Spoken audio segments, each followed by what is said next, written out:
nebi muuse markii uu khadar la kulmay waxa uu khadar tusay shimbir badda afka dartay oo biyo ka cabaysa waxaana uu ku yidhi cilmiga ilaahay waa sida baddaas weyn oo kale dhammaan aqoonta ay dadku yaqaanaana waxa ay ka dhigan tahay kabada biyaha ah ee ay shimbirtaasi baddaas ka dhadhamisay eebbaweyne waxa uu kitaabka inoogu sheegay in aanay jirin cid cilmigiisa koobi karta sidaa awgeedna koonkan aynu ku nool nahay waxaa ku jira siro iyo mucjisooyin badan kuwaas oo aynaan aqoon durugsan u lahayn xigmada ku jirta amaba waxa uu eebba uga jeedana aynaan kasmo u lahayn sirahaas waxaa ka mid ah lambarka 40 diimaha kala duwan ee koonkan ka jira intooda badan qiimo weyn ayaa uu lambarkani ku dhex leeyahay haddaba intaayna fasiraad kooban u gudagelin bal aynu isla wada eegno doorka uu nolosheena lambarkani ku leeyahay ugu horreyn waxa uu eebba basharka ka abuuray nudfo ama shahwo waxaana uu qofku nudfada ahaanaya muddo 40 maalmood ah kadibna xinjir ayaa uu isku bedelayaa iyadana waxa uu ahaanayaa 40 maalmood oo kale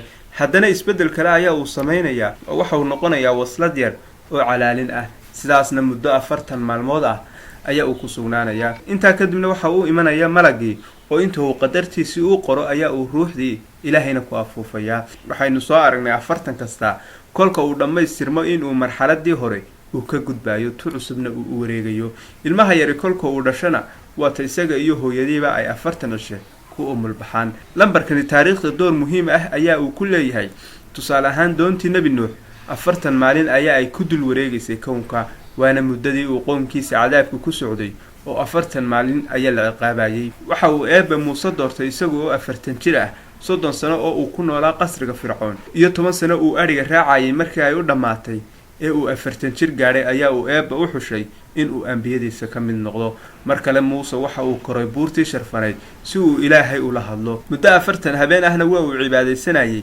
kolkii ay muddadii u dhamaatayna waxa ay wada hadleen ilaahay reer banu israa'iil markii ay muuse ka diideen in ay dagaalamaan isla markaana ay ku yiraahdeen nebiyow adiga iyo ilaahaagu jihaadka gala waa tii uu eebbaweyne u cadhooday waxa uu muddo 40 sano ah ku ciqaabay in ay jahwareer iyo qasku noolaadaan waxa nabi maxamed la soo saaray isagoo 40 jir ah mar ayay asxaabtiisu weydiiyeen masjidkii ugu horeeyay ee adduunka laga dhisay ka uu ahaa rasuulkuna waxa uu u sheegay inuu xaramka ahaa mar labaad ayay haddana su'aaleen masjidkii labaad ee adduunka laga dhisay udgoonihiina waxa uu sheegay inuu baytul maqdis ka ahaa isla kol saddexaad ayaa ay weydiin kale ku celiyeen oo waxa ay ku yiraahdeen muddo intee leeg ayaa u dhaxaysay dhismaha labada masaajid naxariis iyo nabadgelyo korkiisa ha ahaatee waxa uu rasuulku ku yiri waxa u dhaxaysay 40 sano rasuulku waxa uu sheegay in qofka sixiroolo u taga aan salaadiisa laga aqbalayn muddo 40 maalmood ah waxa kale oo uu rasuulku sheegay qofka muddo 40 cisho ah ilaaliya jamca salaada kaas oo ku dadaala in uu salaad kasta iimaanka la xidho in laga bali yeelayo naarta iyo munaafiqnimada sidoo kale waxa uu rasuulku sheegay qofka 40 cisho ku dadaala in uu ilaaliyo ikhlaaskiisa in uu eebbaweyne xigmad ku manaysanayo sida ay qabaan 4 madhab ee sunniyiinta qaar ka mid ahina jamaca ugu yar ee salaada jimco lagu oogayaa waa 40 qof dijaal cawar waxa uu arlada maraya 40 maalmood nabi ciisana waxa uu dunida ka talinaya 40 sano waxa uu nabi daa'ud xukunka hayay 40 sano qiyaamaha labada suur kan koobaad iyo kan labaadna waxa u dhaxaysa muddo 40 ah inkasta oo aanu rasuulkeenu sheegin sanado bilo iyo maalmo midka ay yihiin sida aynu wada ognahayna kolka ay arigu 40 gaaraan ayaa ay sikadu ku waajibtaa rasuulkeena naxariis iyo nabadgelyo korkiisa ahaatee waxa uu inoo sheegay haddii meydka ay ku tukadaan 40 qof oo aan shirki la imaan in uu eebba meydkaas u shafaaco qaadi doono dawladda islaamka ama dawladda muslimiinta marka laga soo bilaabo nebi maxamed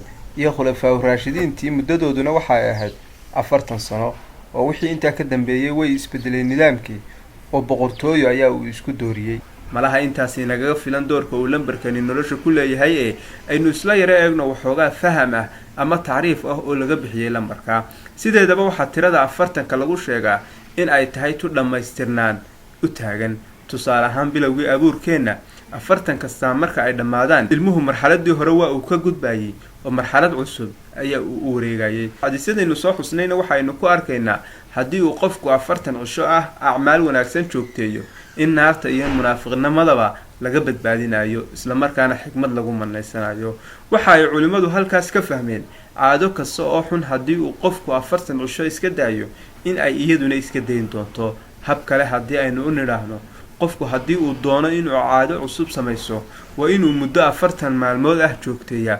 kolka uu muddadaas dhammeeyo waa uu qabatimayaa caadadii oo dhaqan joogta ah ayaa ay u noqon doontaa. isagoo oo aan is ogeyn kuna dhib mudanayn ayaa uu si sahlan caadadii u samayn doonaa. 40 jir qofku marka uu gaadho caqli iyo xoogba waa marxaladda ay u dhammaystirmayaan. waa xilliga ugu fiican ee uu qofku soo maro, waana sababta uu Eebbe inta badan rususha u soo saari jiray marka ay da'da gaadhaan. daawada tolo maxay tahay sababta uu Eebbe 40 sane jahwareer ugu ciqaabay reer banu Israa'iil? xigmadda ku jirtaasa maxay tahay? jawaabta Ilaahay ayaa og. aynu ku koobna waxaan saynu taariikhda ka dhaxalnay in ay reer banu Israa'iil 40kii sane ee ay jahwareerka ku jireen in dadkii noolaa oo dhan marka laga reebo nebi yuushac iyo nin kale ay wada dhinteen. xataa muuse iyo haaruun ayaa geeriyooday, waxaana soo baxay jiil cusub oo dardar qaba, kuwaas oo markiiba Falastiin furtay.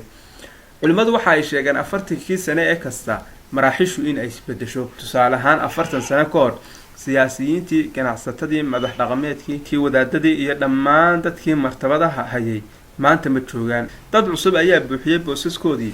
40 sano kadibna dadka maanta jagooyinka haya waxaa la arki doonaa iyada oo la bedelay. waxaana la sheegaa xigmadaasi 40 sano in ay salka ku hayso.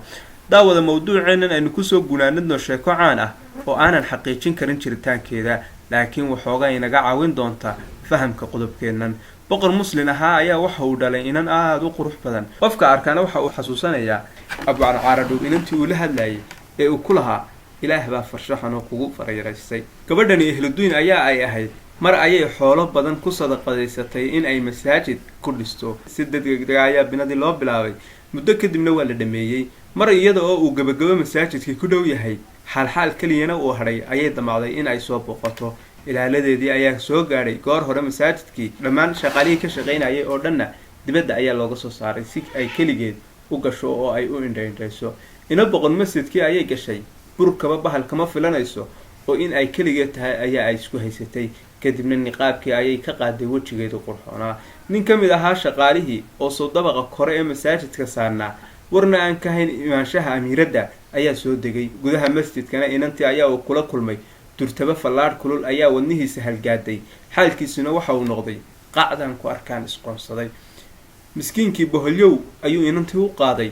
kolkasta waa uu ka fakari jiray, waxaana uu ku hamin jiray sidii uu u guursan lahaa. fakarkiisii badnaa waxa uu keenay oo mateed xumo iyo inuu cuntadii ka go'o, taas oo sababtay inuu xusado oo uu awoodi waayay inuu shaqo tago. hooyadii oo arrintan xoogaal u ahayd ayaa u tagtay ina boqor.